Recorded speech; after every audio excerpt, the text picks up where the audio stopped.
ಇನ್ನು ರೇಣುಕಾಸ್ವಾಮಿ ಹತ್ಯೆಯ ವಿಚಾರಕ್ಕೆ ಸಂಬಂಧಪಟ್ಟಂತೆ ಇವತ್ತು ಬೆಂಗಳೂರು ಪೊಲೀಸ್ ಕಮಿಷನರ್ ಒಂದು ಮಹತ್ವದ ಸುದ್ದಿಗೋಷ್ಠಿಯನ್ನು ನಡೆಸಿದರು.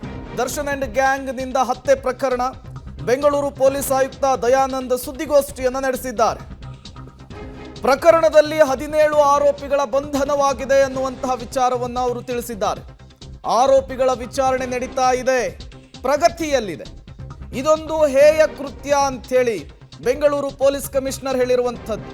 ಹತ್ಯೆಯ ಪ್ರಕರಣವನ್ನು ನಾವು ಸೀರಿಯಸ್ ಆಗಿ ಕನ್ಸಿಡರ್ ಮಾಡಿದ್ದೇವೆ. ಬೆಂಗಳೂರು ಪೊಲೀಸ್ ಆಯುಕ್ತ ದಯಾನಂದ್ ಅವರ ಹೇಳಿಕೆ. ದರ್ಶನ್ ಪ್ರಕರಣದಲ್ಲಿ ಯಾವುದೇ ರೀತಿಯ ಒತ್ತಡ ಇಲ್ಲ. ರೇಣುಕಾಸ್ವಾಮಿಗೆ ಚಿತ್ರಹಿಂಸೆಯನ್ನು ಕೊಟ್ಟು ಮರ್ಡರ್ ಮಾಡುವಂತಹ ಕೆಲಸ ಆಗಿದೆ. ದೌರ್ಜನ್ಯವನ್ನ ಎಸಗಿ ಅತ್ಯಂತ ಭೀಕರವಾಗಿ ಹತ್ಯೆ ಮಾಡಿದ್ದಾರೆ. ಬೆಂಗಳೂರು ಪೊಲೀಸ್ ಆಯುಕ್ತ ದಯಾನಂದ್ ಕೊಟ್ಟಂತಹ ಹೇಳಿಕೆ ಕೇಸ್ನ ಪ್ರಗತಿಯ ಸಂಬಂಧಪಟ್ಟಂತೆ ಒಂದಿಷ್ಟು ಮಾಹಿತಿಯನ್ನು ಕೊಟ್ಟಿದ್ದಾರೆ. ಇದೊಂದು ಬ್ರೂಟಲ್ ಮರ್ಡರ್ ಅಂತ ಹೇಳಿ ಅವರು ಕರೆದಿರುವಂಥದ್ದು. ಅತ್ಯಂತ ಹೇಯವಾಗಿ ದೌರ್ಜನ್ಯವನ್ನ ಎಸಗಿ ವಿಕೃತಿಯನ್ನ ಮಾಡಿ ಮರ್ಡರ್ ಅನ್ನ ಮಾಡಲಾಗಿದೆ ಅನ್ನುವಂತಹ ವಿಚಾರವನ್ನ ಸ್ಪಷ್ಟಪಡಿಸಿದ್ದಾರೆ. ಪೊಲೀಸ್ ಠಾಣೆಯಲ್ಲಿ ವರದಿಯಾಗಿರ್ತಕ್ಕಂತಹ ಕೊಲೆ ಪ್ರಕರಣ ಏನಿದೆ ಅದಕ್ಕೆ ಸಂಬಂಧಪಟ್ಟ ಹಾಗೆ ಇದುವರೆಗೆ ಒಟ್ಟು 17 ಆರೋಪಿಗಳನ್ನು ಬಂಧಿಸಲಾಗಿದೆ. ಆರೋಪಿಗಳ ಒಂದು ಕೂಲಂಕುಷ ವಿಚಾರಣೆ ನಡೀತಾ ಇದೆ. ಅವರು ಈಗ ಪೊಲೀಸ್ ಕಸ್ಟಡಿಯಲ್ಲಿ ಇದ್ದಾರೆ. ಗುರುವಾರದವರೆಗೆ ಅವರಿಗೆ ಪೊಲೀಸ್ ಕಸ್ಟಡಿ ನಮಗೆ ನೀಡಿದ್ದಾರೆ. ಅದಕ್ಕೆ ಅನುಗುಣವಾಗಿ ಅವರ ಕೂಲಂಕುಷವಾದಂತಹ ತನಿಖೆ ನಡೀತಾ ಇದೆ. ಪ್ರಕರಣದ ಗಂಭೀರತೆಯನ್ನು ಮತ್ತು ಸೂಕ್ಷ್ಮತೆಯನ್ನು ಗಮನಿಸಿ ಪ್ರಕರಣದ ತನಿಖೆಯನ್ನು ACP ಮಟ್ಟದ ಅಧಿಕಾರಿಗೆ ನೀಡಲಾಗಿದೆ. ACP ವಿಜಯನಗರ ಅವರು ಈ ಪ್ರಕರಣದ ಸಂಪೂರ್ಣ ತನಿಖೆಯ ಜವಾಬ್ದಾರಿಯನ್ನು ಹೊತ್ತುಕೊಂಡಿದ್ದಾರೆ. ಅವರ ಅಡಿಯಲ್ಲಿ ಬೇಕಾಗಿರ್ತಕ್ಕಂತಹ ಇನ್ಸ್ಪೆಕ್ಟರ್ಗಳು ಮತ್ತು ಅವಶ್ಯ ಅಧಿಕಾರಿಗಳು ಮತ್ತು ಸಿಬ್ಬಂದಿಗಳನ್ನು ಒದಗಿಸಲಾಗಿದೆ.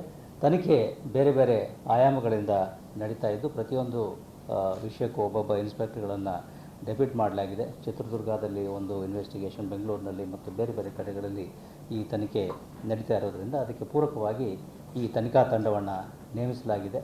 ತನಿಖಾ ತಂಡದಲ್ಲಿ ಈ ಮೊದಲು ಇದ್ದಂತಹ ಏನು ಇನ್ಸ್ಪೆಕ್ಟರ್ ಇದ್ದರು ಅವರು ಈಗ ಕಾಮಾಕ್ಷಿಪಾಳ್ಯದಿಂದ ವರ್ಗಾವಣೆಯಾಗಿ ಚನ್ನಮ್ಮನಕೆರೆ ಅಚ್ಚುಕಟ್ಟಿಗೆ ಹೋಗಿದ್ದಾರೆ. ಬಟ್ ಅವರನ್ನು ಕೂಡ ಈ ತನಿಖಾ ತಂಡದ ಒಂದು ಭಾಗವಾಗಿ ಮಾಡಲಾಗಿದೆ. ಜೊತೆಗೆ ಉಳಿದಂತೆ ಬೇರೆ ಇನ್ಸ್ಪೆಕ್ಟರ್ಗಳು ಕೂಡ ಇದ್ದಾರೆ.